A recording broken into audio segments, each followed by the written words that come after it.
Nah, jadi kita manusia itu perlu bantuan sesama manusia.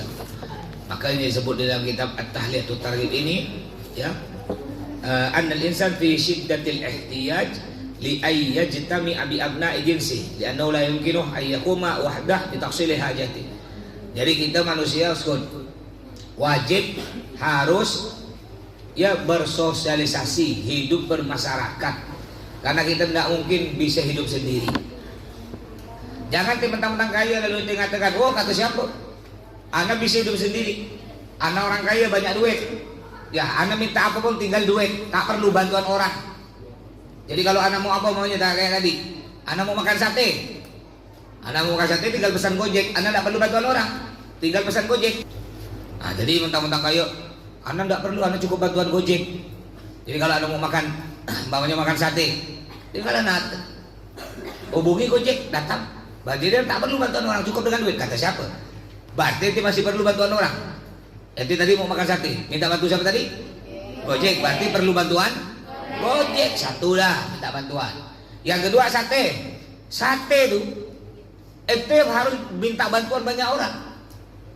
Pertama, sate datang sendiri, apa muncul sendiri, apa ada yang buat? Ada yang buat. Berarti itu perlu bantuan mamang yang buat sate. Yang kedua, sate dari apa? Ayam atau sapi.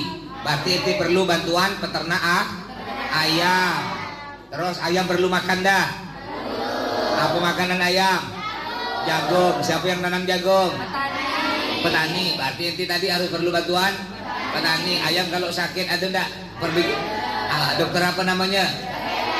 Dokter hewan. Berarti itu perlu bantuan dokter hewan.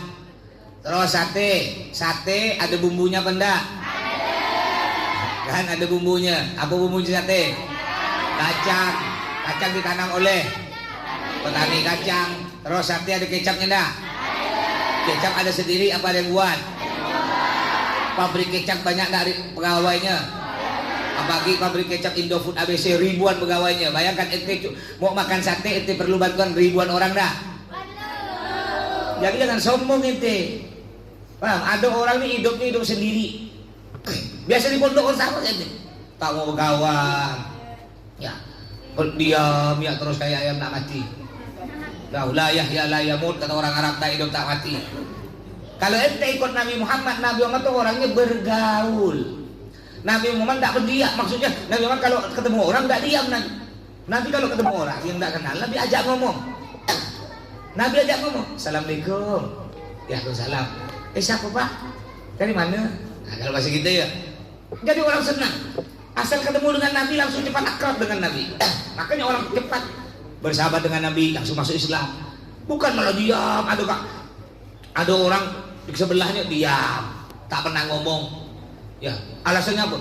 Enggak, Mas, kami ini memang orangnya pendiam. Bukan pendiam, sombong itu, sombong. Nah, kalau dia betul ikut Nabi Muhammad tuh orangnya suka ngomong kepada orang. Ngomongnya ramah, baik, lemah lembut. Enggak ada orang pendiam tuh. Ya, buktinya. Memang ada orang biasa pendiam. Ada kan? Dia. Tapi ketika ketemu kawan akrab dia ngomong enggak? Ngomong enggak? Berarti bukan pendiam dia. Namanya apa tuh? Sombong. Kalau enggak dengan kawan akrab diam. Ya, tapi kalau dengan kawan akrab baru dia ngomong. Makanya ente sebagai santri kalau ada tamu di rumah ente ngomong basa-basi, pura-puranya. Nah, kalau ada tamu tuh matanya, oh dari mana Pak? Dari Tanjung Saleh. Nah, di Tanjung Saleh banyak orang kerja apa sana? Mas, ada nelayan dan petani. Oh, masya Allah. Bapak nelayan apa? Saya nelayan Mas. Jam berapa bisa turun Pak ke laut? Ya, cerita. Jam 4 subuh. Terus ikan apa lah biasa kalau yang dapat sotong. Biasa sotong tuh musim bulan-bulan apa tuh Pak musim. Jadi dikejar tuh. Jadi orang suka. Paham enggak? Jangan deh. Tuan rumahnya diam. Ya, jadi menghidupkan suasana. Pandai itu ngomong, buka omongan. Nah, kalau santri ketemu sama-sama nanti di balik nih, ketemu kawan santri lu sama-sama libur kan dari pondok lain. Ente mau mana jauh? Di mana? Ya Pasuruan. Pasuruan tuh masuk apa? Kabupaten apa boleh? Pura-pura ya, pokoknya tinggal ngomong ente. Oh masuk, ente taklim. Nah nanti balik ke taklim. Kita apa? Masya Allah tinggi-tinggi kita ente ya. Ada nggak ente ustadz favorit ente yang lucu-lucu itu? Nah, cerita terus. Lau apa sana kalau makan? Pokok cerita dah seputar pondok. Ya, jadi suasananya hidup. Cepat ente punya kawan. Wah, nggak ada orang pendiam tuh, cuma sombong ya dia. Buktinya, kok dia kalau dengan kawan akrab dia bisa ngomong. Kecuali bisu. Kalau ada tamu nanti bisu, diam. Wajar bisu. Apa gunanya baik mulut? Untuk ngomong, tapi ngomong yang baik. Jadi makanya kayak mereka ceramahnya suka bergurau. Kalau Mas ceramah lucu, mananya guru Mas, gimana Ustaz, gimana saya ini kalau ceramah lucu? Kata beliau apa Ustaz? Tidak apa-apa. Yang penting kalau ente lucu, jangan dua. Pertama jangan bohong, yang kedua jangan ngomong jorok, mencarut, jorok tak boleh. Ada orang penceramah mentang-mentang pingin lucu, akhirnya ngomong jorok, langsung ngomong kemaluan orang terang-terangan. Tidak usah, ya pakai sindiran. Orang udah paham dah, paham. Tidak perlu disebut langsung. Contoh sindiran, santri putra lato-latonya jaga. Ngerti? Paham dah? Paham. Ngerti? Nggak perlu disebut. Mau disebut atau gulinya hati-hati, lepas. Kan? Paham tak? Jadi tidak boleh ngomong jorok, pakai sindiran. Ya. Nah, jadi kita nih hidup perlu bersosialisasi, berteman, bergaul. Ada orang biasa, kalau orang kampung, nah itu masya Allah kelebihan orang kampung ya. Kalau orang di kampung dengan kampung sebelah jauh padahal jarak sekilo, tapi kenal. Mas biasa kalau ceramah di kampung, Mas tidak tahu rumahnya, mau nyampe kampung sebelah nanya, mana Pak rumah Pak Ustadz ini? Oh di sana tuh jauh masih kenal. Tapi kalau orang kota, jangankan orang kampung sebelah, orang gang sebelah. Ente tahu bedanya kampung dengan gang? Dekat, kalau gang dekat tak? Kalau kampung sebelah tuh bisa jauh sini sampai Siantar tuh kampung sebelah. Kalau gang, contoh orang kota, ente kenal tak orang gang itu semua? Kenal tak? Semua namanya, anak-anaknya, bapaknya, emaknya kenal? Udah kan? Jangan kan kadang-kadang di kota, depan rumah ente, ndak ente tahu semua namanya. Paling ente tahu muka, tapi namanya semua tak tahu. Itu orang kota, ya. Karena banyak orang kota itu hidupnya masing-masing. Hati-hati itu nanti, kalau itu balik nanti, ya orang mau berak. Ya duduk aja betul-betul. Ya, kita lihat. Nah, kalau itu nanti balik, hidup bermasyarakat. Ada orang meninggal datang, tahlilan datang, diundang datang. Ini kadang-kadang keluarga tetangga meninggal tak pergi, diundang tak pergi, dikira dia bisa hidup sendiri.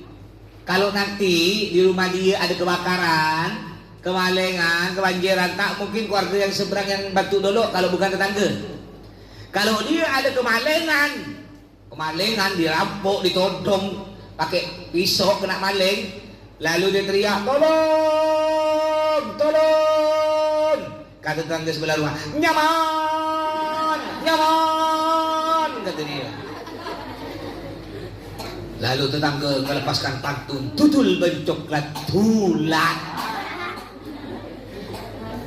Kenapa? Karena tidak bersosialisasi. Tapi kalau kita hidup bermasyarakat dengan tetangga bagus, diundang datang, tahlilan datang, akrab bagus, ketika ada apa-apa, jangankan ada kemalingan, ente punya acara ya, tak pakai undang keluar tetangga langsung pergi lah. Ada tidak biasa? Ada. Rumah ente kan pernah ada acara kan? Biasa ada tetangga yang ibu-ibu datang bantu.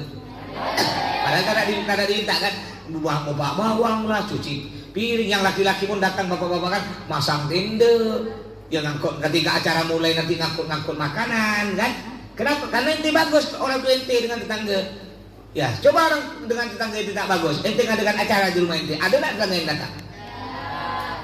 Tak mau tetangga datang tuh apa datang? Ya walaupun tapi kan dapat makan, cuma dapat makan lo ayam memang aku tak dapat bisa tempat masak ayam, terima aku ayam sekilo puas aku, ini cuma dapat sepotong lagi, itu mulai malas aku nak datang. Jadi tak pernah datang, tahlil tak pernah datang, selawatan tak pernah ikut, yasin tak pernah ikut. Biar kalau dimati suruh kubur sorak. Jadi kalau mati suruh kubur sorak. Gara-gara tak bermasyarakat. Makanya itu pentingnya bermasyarakat.